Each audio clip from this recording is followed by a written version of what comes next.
totally fresh Resident Evil movie. Paul Anderson's vision of what happens when the world ends. It is zombies and kicking ass. It's action and suspense. I've been making movies for about 16 years now. This was my favorite movie-making experience of all.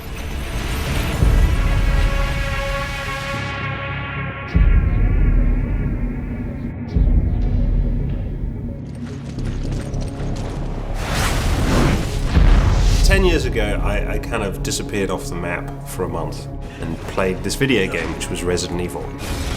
I really became a huge fan, and I emerged a month later from the darkness with a serious full-on beard. And I called my producing partner, Jeremy Bolt, and I said, we have to make this movie. This is just awesome.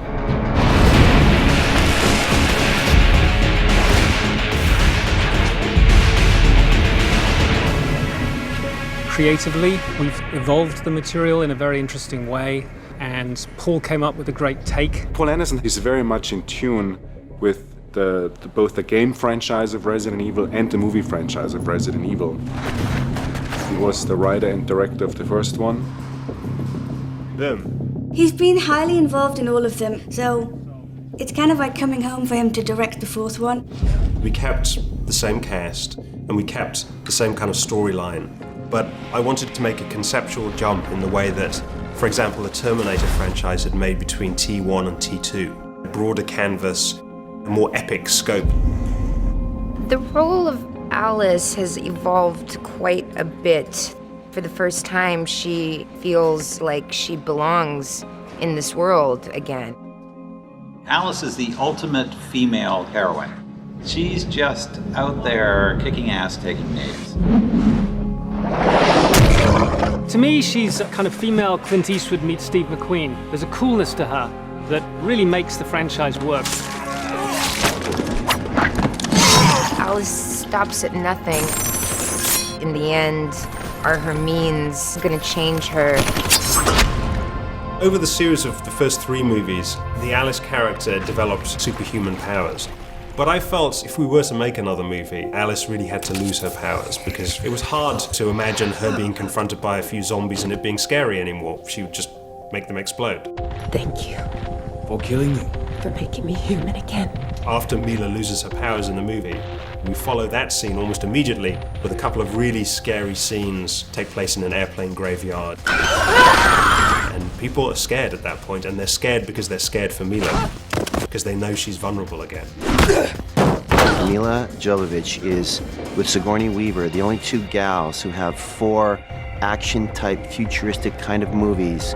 That's a huge deal. I mean, that's just a great success story. You walk away, I have no idea what's happened to the bomb, and we discover later that you put it on board the V-22. Such a fun franchise to be a part of. I want a little bit of body movement like that. Start back and turn. Yeah.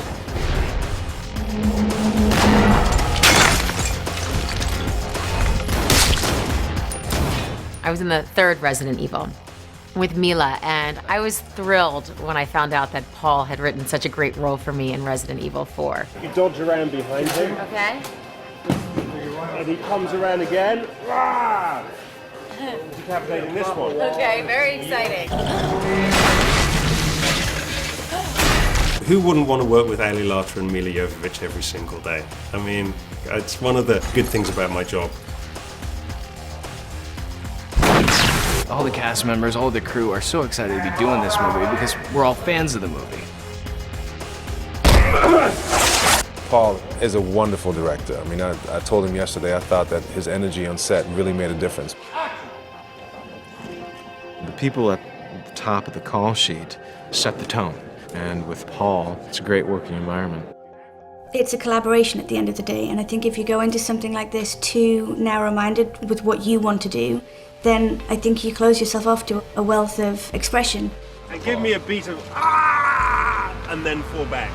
Action! I have some very, very strong collaborators who I work with. Glenn McPherson was the director of photography. Very nice guy, very experienced in 3D. Working with Paul Anderson, we got along really well. His middle initials are WS, Paul W.S. Anderson, which I took for Wide Shot Anderson, because he loves those wide lenses. Makes it very difficult to light sometimes. You don't have a lot of space left in the frame, but the results are awesome. It looks great. He's really very good at it. In post-production, I've used the same editor for the last few movies, Niven Howie, who is fantastic. I'm actually physically one floor up from the film sets so that we can actually progress with the cut of the film while we're filming it. You know, these movies have really become a family affair. Having my wife and my baby around during making a movie was just, it was a treat. She's completely fearless to the zombies, unafraid of all the different elements, and she marches around on set and goes, "Action! Cut!" And then she'll just scream for Daddy, and Daddy will come running. It was very funny. Mila and I were in a restaurant in Puerto Rico with our baby, and one of the waiters pointed to our child and said, "Haha, Resident Evil 6. And Mila went, "No, Resident Evil 6.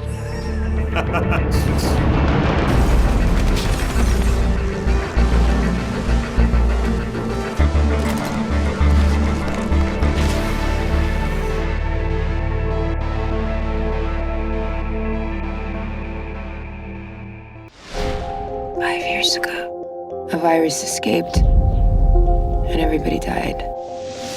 If you are out there, there is hope.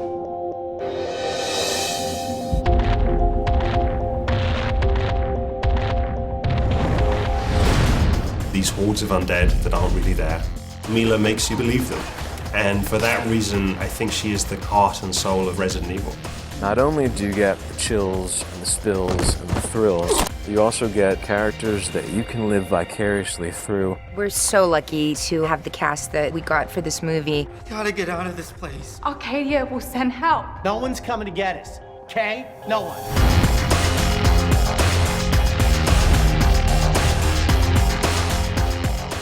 Mila really embodies the Alice character. She embodies Resident Evil. I mean, I don't think there could be a Resident Evil franchise without her. Ladies and gentlemen, Alice. She's what started this franchise and really the root and the heart of it all. The more comfortable you get with a character and the more you know them and you know how they would react to certain situations, they almost become like a part of yourself.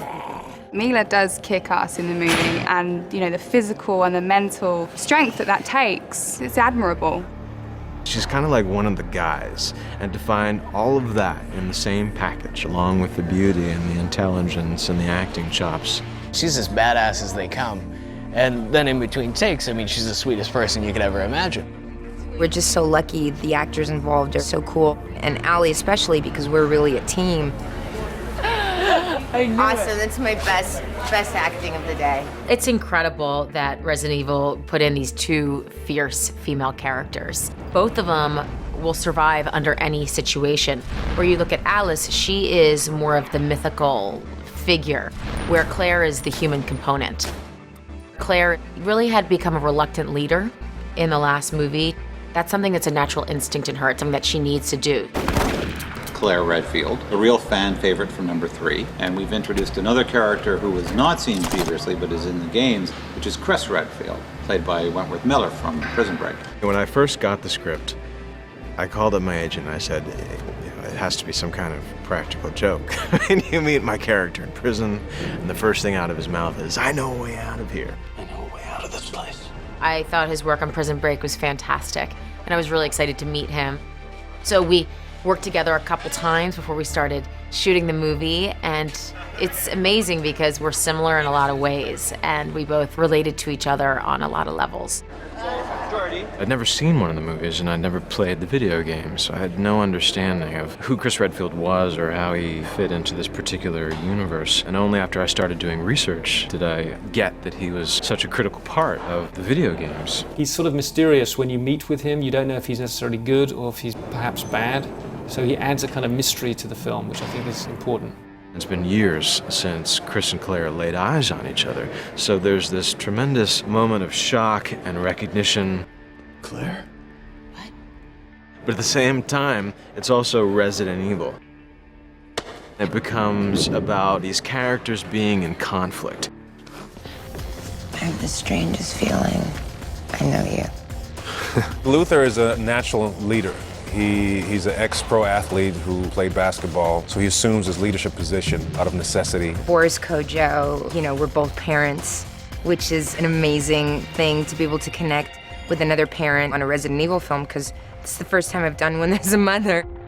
I think when Alice and Luther first meet, there's an automatic energy between them because they're both type A personalities, alpha dogs. I think that attracts Luther to Alice, besides the fact that she's beautiful, obviously. Where do you think you're going? Crystal is the cook within the prison. The menu's not extensive, but she is a master of what she does. I started working as like 9 years old in British TV. So in some sense, I feel really ready to be here. I'm around all these established actors that are at the top of their game, and every day I'm learning. Came to Hollywood to live the dream, ended up waiting tables. Why are we waiting? Excuse me, I'm hungry. Thank you. I play Bennett Sinclair. He's the resident dickhead. Get out of here, man. Thank you. I'm very proud to say that I do good dickheads. Kim Coates, such a great improviser, brings so much life to his character. It's going to be me, but you won't know that it's me. But that will be me coming through it all. Beautiful. How am I doing for the accent, Ben? Thank God I'm in it, because I'm not a beautiful person. Everybody else is really pretty. So I'm just gonna add a little nuts and bolts with this visage. Don't you shut him! I'm a producer! Sergio Paris Manchetta, he's so sexy and he's just got such an amazing personality. I've played the first Resident Evil game with my friends at home, and to be in this movie for me is to have one of my dreams come true, you know? Chairman Wesker, who is the head of the Umbrella Corporation, is a very important character in the game. He's a tremendously fun villain. He loves his villainy. I always knew you'd be drawn to your friends. First, when I heard that they were gonna do another one of Resident Evil, I was like, okay, well, whatever we have to do, we make sure that I want to be in the loop for that. Sean Roberts, who plays Wesker, is just such a sweetheart. And then suddenly he goes on camera and he's just like the Terminator. The costume demands a certain projection of feeling. Wouldn't want you harming my pets. Speaking of which, I'll just put these on. This is a really good cast of characters. And when you do a movie like this, you still have to make it real. You have to make it as real as you can. And so it really helps to cast a really, really good, strong group of actors.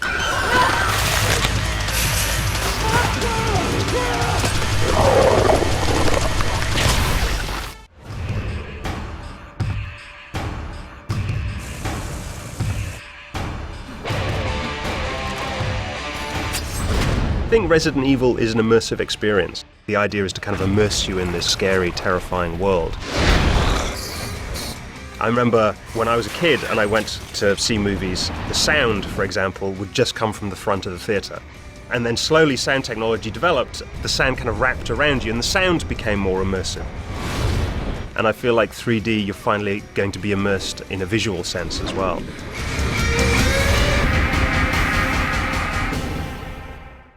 The challenges for making a film in 3D at this point are quite significant. There are a limited number of cameramen who are truly experienced with it. The cameras are heavier, they are more complicated, they take longer to set up, they require more lighting, so the lighting time is longer on the set.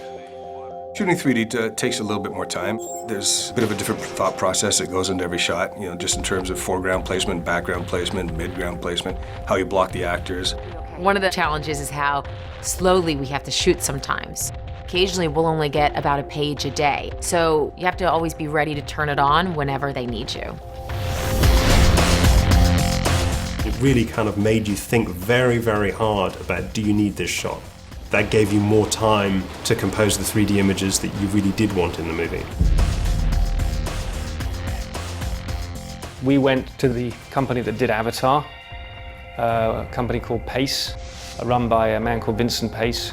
Vince Pace worked with James Cameron on, The Abyss, developed underwater systems, underwater lights, and that just led to developing 3D rigs. The rig that we used were the Pace Fusion rigs. To shoot a 3D image, you need 2 cameras. You're dealing with an image for the left eye and an image for the right eye. You have two different cameras that make up the 3D aspect of the film. So he's got to make sure that everything lines up just so. You need to separate the two cameras and then have control over how far apart you have those two cameras separated. That's sort of your volume of 3D. We actually put one camera up top and one shoots out straight, and they shoot through a half-silvered mirror. And we have to do that so that you can get the cameras close enough to the same object. And if the object moves, you have to be able to follow them. We used the Sony F35 cameras, which I felt were the best digital cameras available on the market. The cameras that we're using is, state-of-the-art technology, so it's a lot of fun to get to play with those toys. These guys are figuring it out as they go along, and it's so exciting to watch something new being created. A lot of the gear that we are using on the film is custom-made for our requirements. These are big beasts, these cameras, and they're heavy. And so you try and put them on a normal crane, the crane can't take the weight. So we ended up designing and building a lot of our own stuff. We had to build our own Steadicam system. We had to build our own motion control rig. Paul came up with shots that would really benefit from the positive and negative space that is 3D. There's some really terrific, spectacular sequences that 3D really enhances. There's a sequence in which two Alice clones dive through a glass window and drop hundreds of feet, which is a wonderful sequence in 3D. That was very inspired by the fact we were shooting in 3D.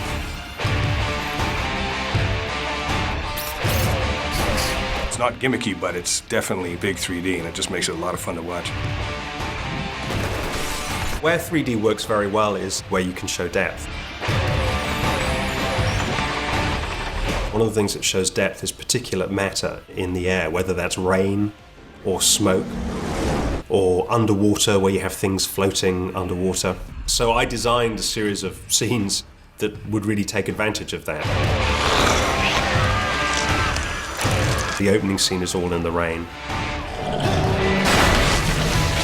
There's a big fight scene between Mila and Ali and this character called the Executioner, which although it's indoors in a shower block, the Executioner decapitates several of the shower heads. So we have an indoor fight scene in the rain.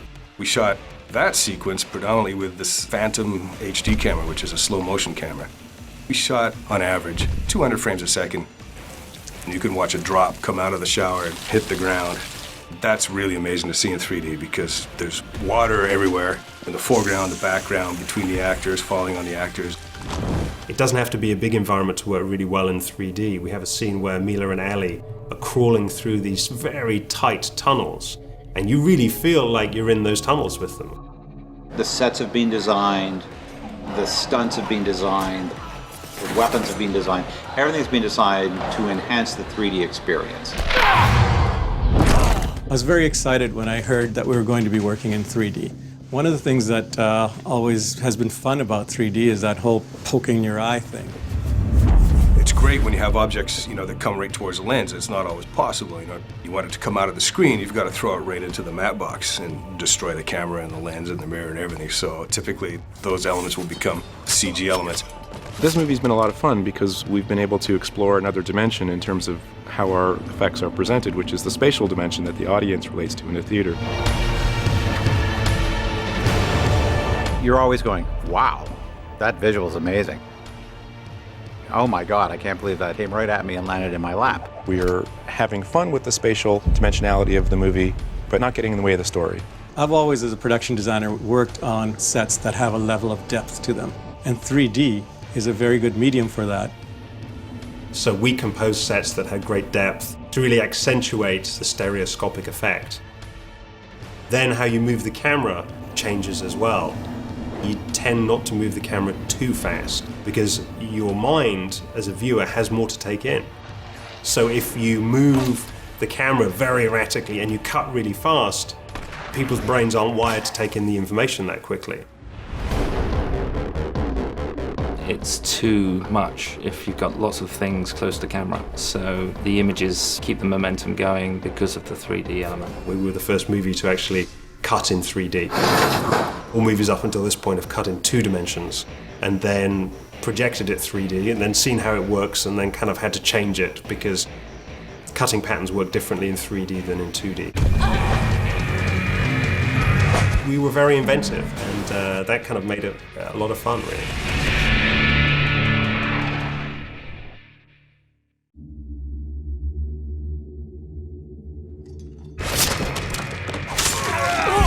This Resident Evil is really taking the franchise to a whole new level.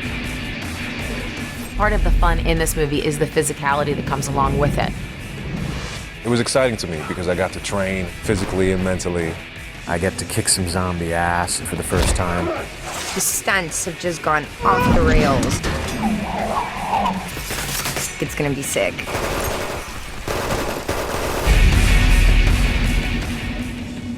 Whenever I start a movie, there's different things that you pull out of your arsenal, the different tools that you need to work with.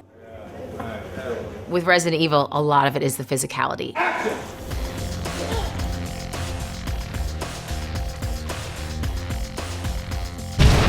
Knowing how to shoot the guns, doing some of your own stunts, and really making it as real as possible so that the audience can go on this journey with you. You know it's going to show up on camera and just, you know, be exactly what the fans want. And there's a couple of those moments. The stunts in this movie are tremendous. As an actor, it's great to have something that you can really grab a hold of, focus on, and make it your own. It's a lot of work, it's grueling, and we've been in such challenging situations between the stunts and the guns and the cold weather. Both of us love to do our own stunts. We do as much as we can. I have a great love of martial arts and a great respect of doing stunts and action films. I'm using the same stunt coordinator, Rick Forsyth, that I used for the last Resident Evil movie. Partly because he's very good at what he does, but also Mila feels very comfortable with him. Into that, and out. Ready? Yep. Action! Swing! Cut.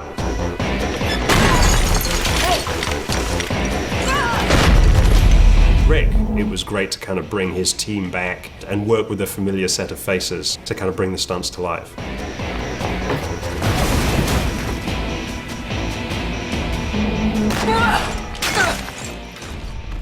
And that's very important when you're asking your lead actress to do as many of their own stunts as Mila does. And she does 99% of everything you see in the movie is really her doing it. I think she's been training through the whole series of Resident Evil movies, so she's got it down. Action! She's so impressive on screen.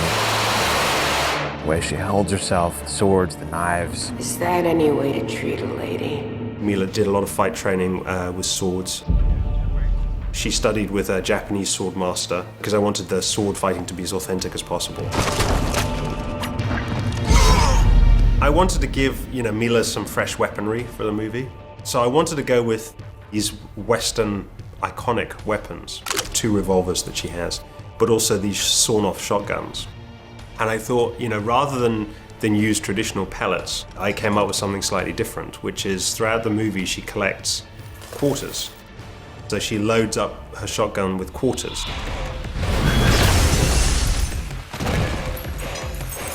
I love to fly. I love to do stunts. Even though it's hard and it's uncomfortable, I really get a kick out of it. It feels like I'm superhuman.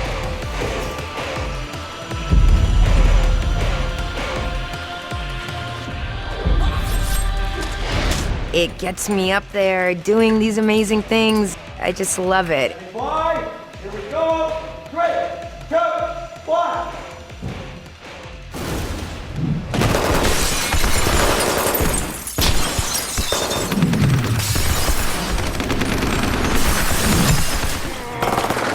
Half of our heroes end up in the elevator shaft.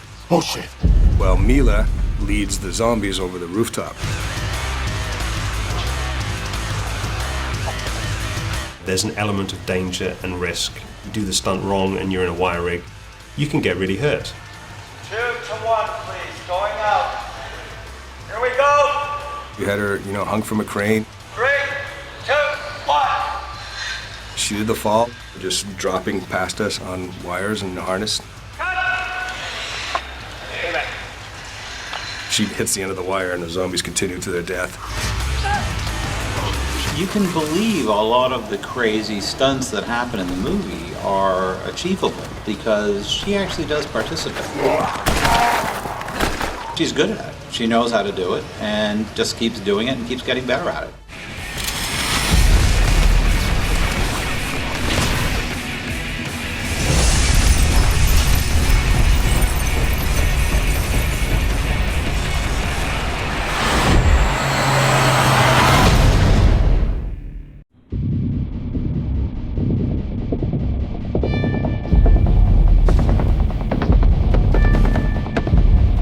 I'm very, very involved in the look of my movies. If I wasn't a director, I probably would be a production designer. So it's something that I'm very invested in.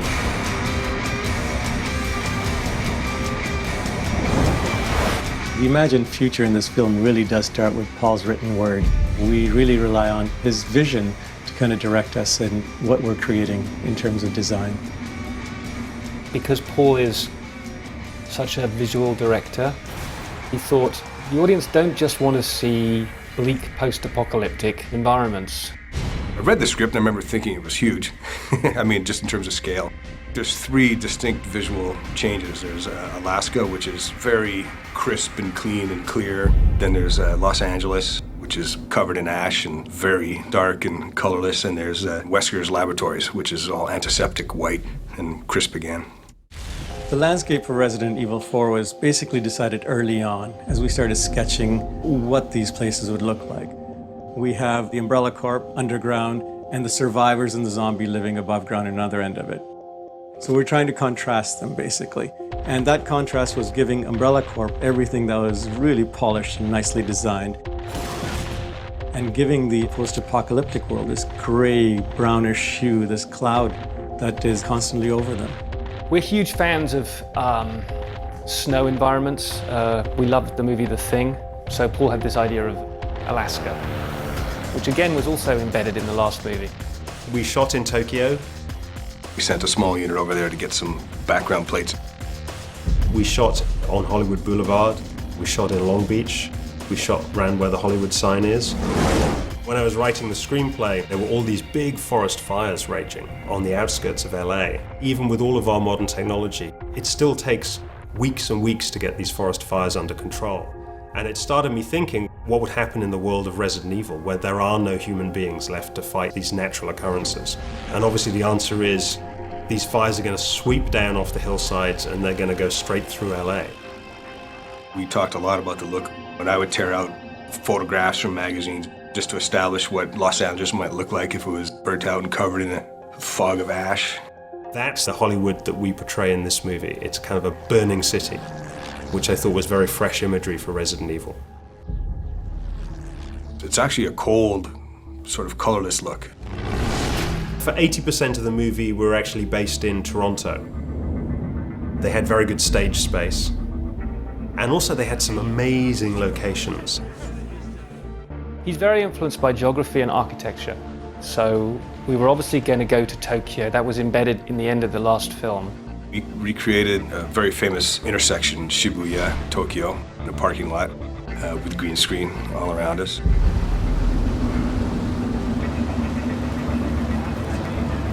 Action!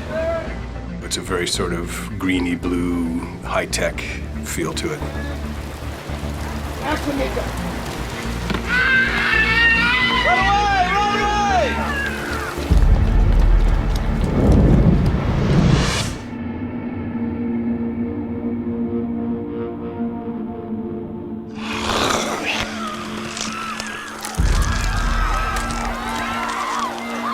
There are a lot of urban environment areas that are playing for Los Angeles that work very well here in Toronto, and we're being given permission to do it. The magnitude of some of our sets sort of really give in to that sort of corporation that's looming over the world. We've actually shot a number of sequences at various University of Toronto buildings because they're just so architecturally amazing. Then the whole opening Umbrella Corporation in Tokyo sequence was done at the Dan Pharmaceutical Building at the University of Toronto, which is just this astonishing interior space. No one had ever really put this on film before. I thought this just looks so unique that everyone's going to think we built it anyway. There was a derelict roller skating rink that was supposed to be renovated, but the project was abandoned. And it had such interesting architecture that we were able to actually use it for about 3 or 4 different sets. The jail cell that Chris Redfield is found in. Wendell isn't the only one that hears things. Our sewers, we had tunnels in there. And we also had the opening of the movie where the Alices come down into the Umbrella Corp entrance, their garage, so to speak. They were all done in that one roller rink. We built sets that were big enough that when I was doing close dialogue coverage, you could stay within the set. But whenever you came back to a wide shot, it became a visual effect.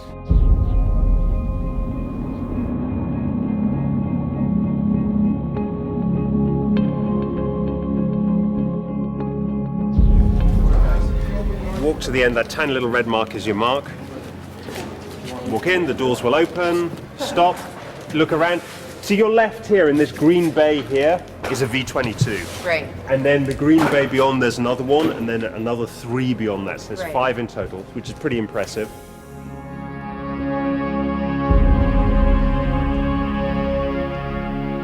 A lot of the scenes are shot in various layers, so you have backgrounds, foregrounds, green screen. Probably a good 50% of the movie is shot, on green screen. Did a lot of set extensions where, we would build just a portion of the set and the rest would be put in later using CGI. I knew it! The roof of the prison, for example, that was entirely built on stage. There's only a small portion of that roof exists. This rooftop is actually based on a building that's at the University of Toronto that Paul saw and fell in love with, the Robards Library.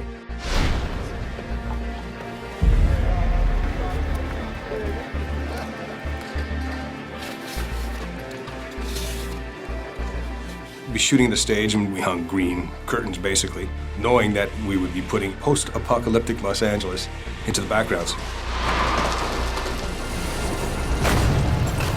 A lot of the shots, I think the CG work is very, very good because it's very hard, even for people who made the film, to tell exactly when the physical set stops and the digital set begins.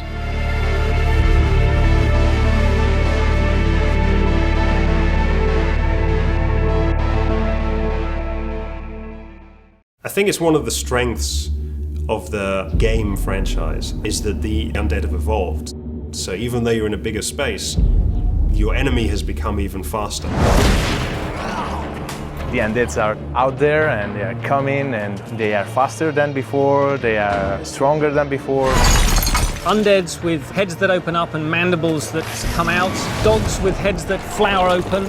We have burrowing zombies, we have water zombies. The undead do evolve and they do become fresh and more interesting and more exciting each time around.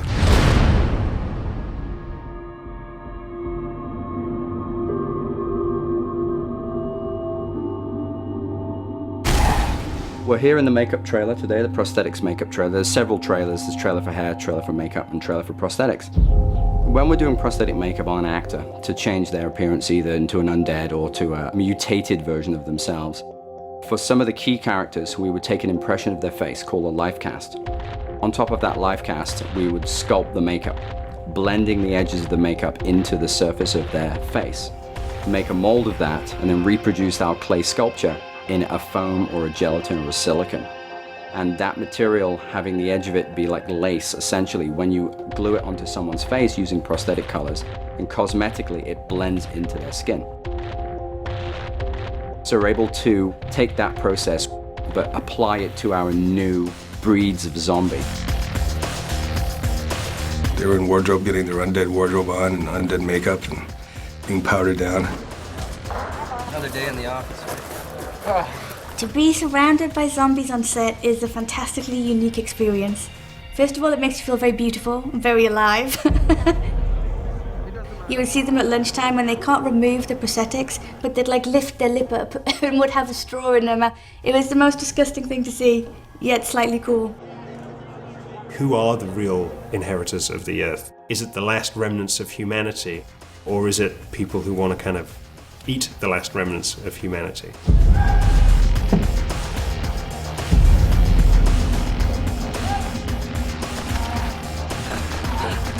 I think at any one time, probably the most undead we had in any scene was about 100. Over here! There's some scenes where there's tens of thousands of undead, and we didn't have that many. We had a core group, and then we would basically do tiles. Pilings, where you may want 300 undead in the shot. So you take the 100 and you have them on the right of the screen. Then you keep the camera locked off, you move that same 100 into the middle of the screen, then you put them on the left-hand side of the screen, and then you kind of stitch them all together in the computer, and you have 300 undead.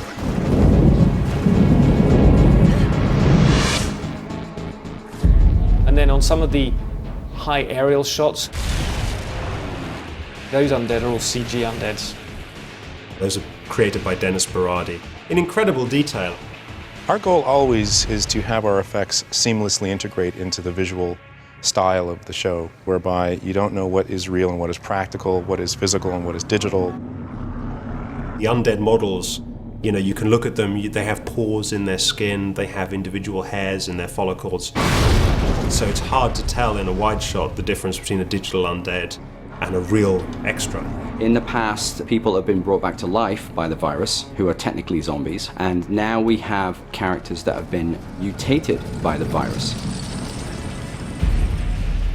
The character of Axeman from game number 5, he is incredibly powerful. The Axeman is this giant. He carries this huge sledgehammer slash axe slash meat tenderizer.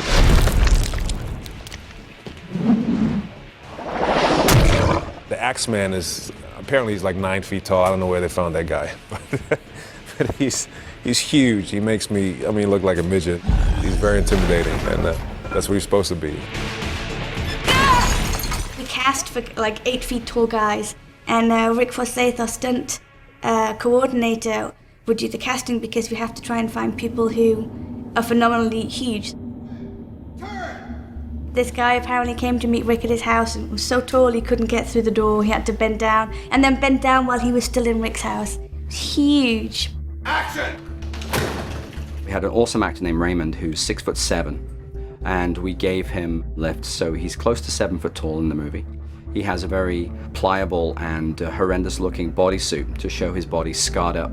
He has a big leather butcher's apron, leather gloves, and of course to top it off he wears essentially an executioner's hood but made of sackcloth that has been bloodstained from all the victims he's killed over the years. You okay, Ray?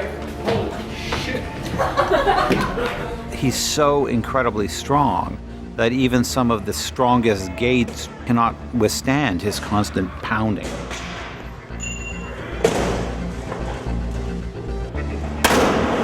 In essence, nobody's safe anymore behind locked doors. This essentially is a prop we've created for the burrowing zombies, and this is called the mandible. We have several of these for the movie. They're made in silicon. We've created this from a sculpture. We've used dental acrylic for the actual teeth here, and the silicon itself is very pliable and very posable. So we essentially created these as dead versions within the movie, but they're also going to be used as lighting reference for the CG guys. So they will create a 3-dimensional version of this within the computer world. Dogs have always been a key part of the Resident Evil films and of the games. But to be honest, I was dreading having to put the dogs in another movie, because at this point, having dealt with them in 3 movies already, I was really at a loss as to what can I do with these dogs to make them different and fresh. The undead dogs, this is the 4th time we've seen them in a movie, and this is the worst we've seen them in the movie because it is 4 years after the original T-virus epidemic. So they are pretty horrendous at this point. I was really helped out by Resident Evil 5, the game, because actually when I was playing the game, I saw the dogs again, and I'm like, oh, these things again. And then suddenly their heads split open and I'm like, wow, this is fantastic. Just as Capcom have taken the undeads and the dogs to the next level, we went with them.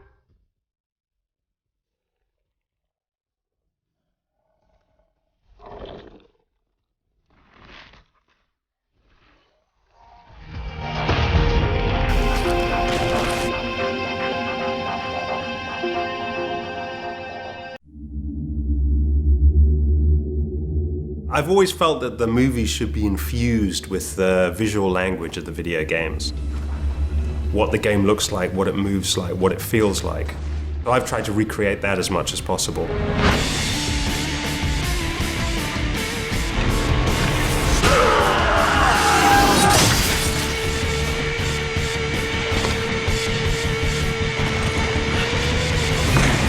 When the first game came out, it was so frightening. I mean, I'm just playing Resident Evil in the basement, and you are terrified to take a step.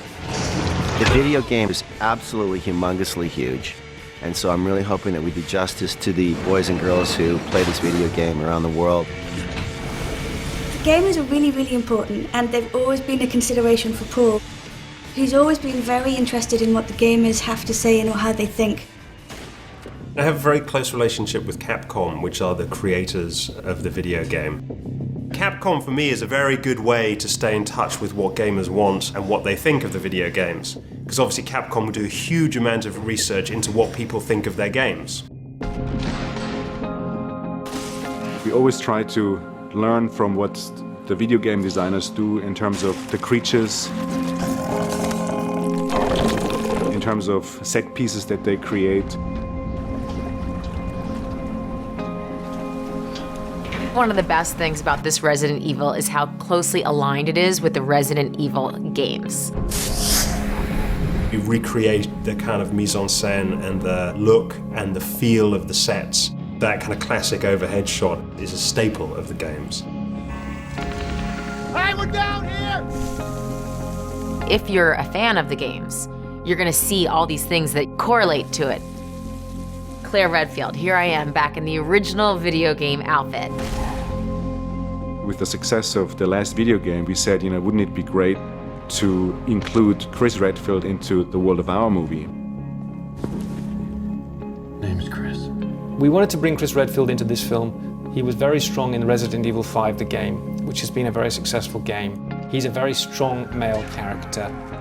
When I was offered the part, I thought I'd do some research online. And what I found online, just by Googling images, was that Chris Redfield was this kind of massive, bulked up character. So right from the start, I thought, well, I'm not sure I'll be able to bring that to the table. But then when I started to watch these sequences from the video game, I saw something completely different.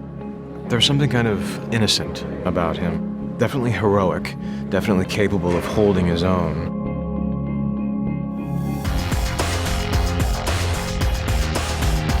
Key villains from the game, probably the biggest villain from the game, is Albert Wesker. And I wanted to really dig into that character and give him the primary villain role in Resident Evil Afterlife. Well, when I heard that they were going to be making a movie based on the 5th video game, I was in the store, I had that game, and I spent hours. I'm not really a gamer, but having this game turned me into a gamer.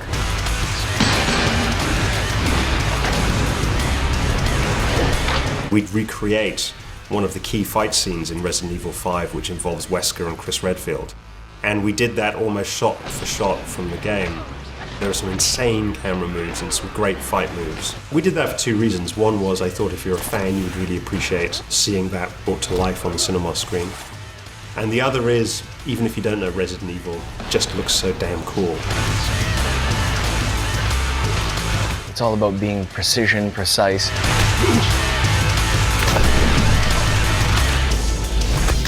We're shooting at 200 frames a second. You get to see all of the motion and the camera moving in, taken right from the video game. The undead have developed throughout the movies. The video games actually ended up moving away from zombies a little bit. We pulled two elements from Resident Evil 5, the Axeman and the Mangini undead. These undead that had creatures living within them. these kind of tentacular horrors that came out of their mouths. Again, fantastic imagery, very scary, very surprising, and that's something that we used to great effect in the movie.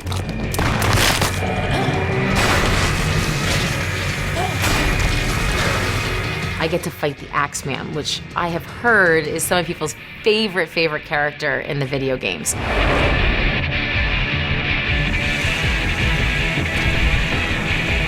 I hope they think we've really presented the Axeman and the Mangini and the dogs in a cool way in this film.